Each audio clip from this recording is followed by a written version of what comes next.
Welcome back to MTW Lockdown Lesson number 2, Design Research.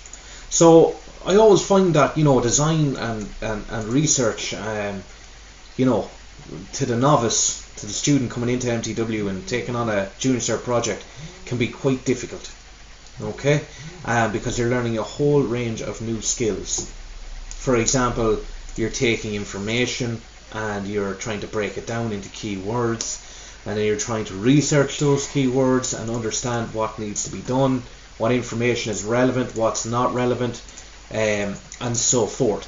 So conducting research is an important component within the design process.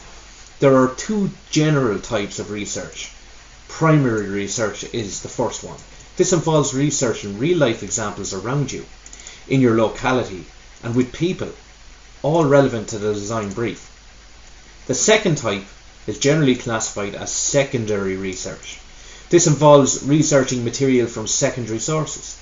For example, obtaining information from reputable resources on the internet, books, and other forms of literature. Now, just because primary is primary and secondary is secondary doesn't mean one comes before the other. They're just two different types. You can start with secondary research, there's no problem.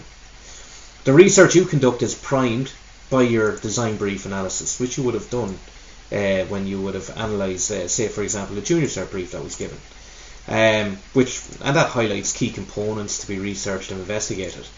Conducting research will enable you to gather further knowledge and understand the past, current and future trends in relation to the design brief. And you can see the breakdown here, and I'll touch on that in a little while. But before I go into further detail on that, I want to bring a little analogy to you.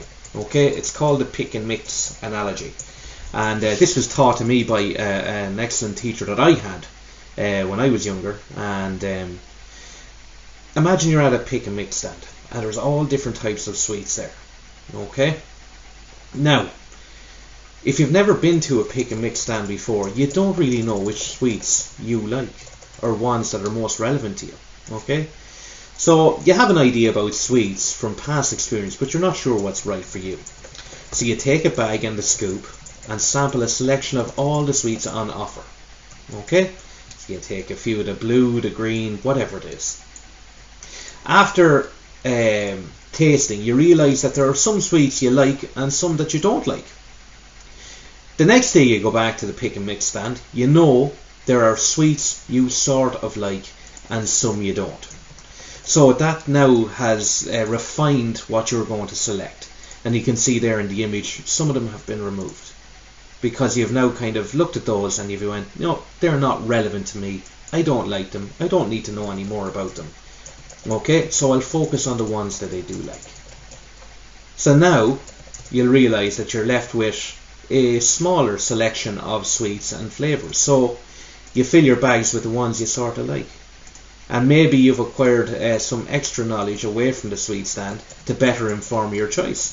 You might have went home and thought, you know what, I might just go to the shop and buy a few more of those. They were nice. So as you sample and taste those sweets more, you begin to acquire what you like, the taste you like. You'll develop an acquired taste for certain sweets. The next day you return to the pick and mix stand and you go straight for your favourite sweets and enjoy them, because they are most relevant to you. Okay?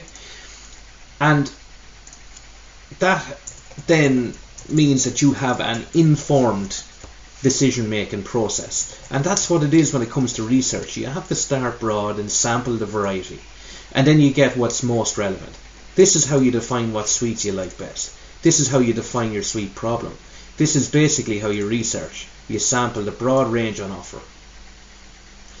So jumping back here again, you'll see that we have the model for the research and we have the analogy, and remember, you can also go back and try other sweets again if you feel the need. Just head back to the pick and mix stand. Okay, so using that analogy, I want you to link into the model that I have presented. Okay, where we see the primary research and the secondary research, and we're starting very broad and getting information from a broad variety of sources. And what we're doing then is we are funneling that research, or sieving it. If you'd imagine a sieve, and we put, say, a mixture of sand and flour and some small stones together and threw it into the sieve, and we sieved. What would happen is we would get through the fine material into our next sieve, and then we would sort that out and we would refine it again and again. And what we're doing is we are breaking our information down into what's most relevant, and hopefully that will be what's relevant to your design brief and to what your intentions are, and ultimately getting to the point where you have actionable research that's practical for you to use in making the decisions moving forward in your project, in how you design, in how you create a plan, in how you manufacture, and how you evaluate your project.